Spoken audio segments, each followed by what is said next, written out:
अगं, माझ्याशी का वाकडं बोलतेस? आम्ही सुचवला, पण तुलाही पसंत होता ना? आम्ही आमच्या रीतीप्रमाणे त्याचं कौतुक केलं. काही चुकलं का आमचं? तुझ्या चेहऱ्यावर दिसतंय मला. मी सांगते त्याच्यावर काही विश्वासच नाहीये. अगं, विश्वास नसायला काय झालं? पण कायमचं दूर राहायचं वगैरे निर्णय एका रात्रीत का घ्यायचे? त्यांची बाजू तर ऐकली पाहिजे. तर बाजू काय ऐकायची? गेल्या 10-12 वर्षात ती काय सांगतेय याची कुणकुण आपल्याला लागलीच नव्हती का?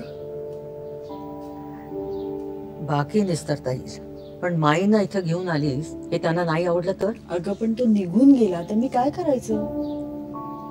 माईंसाठी स्वतःला अडकवून घ्यायचं का त्या घरात? जबाबदारी आहे ना आपली. म्हणून तर घेऊन आले ना त्यांना मी इथे. अगं, पण त्यांचं निस्तरणं सोपं आहे का?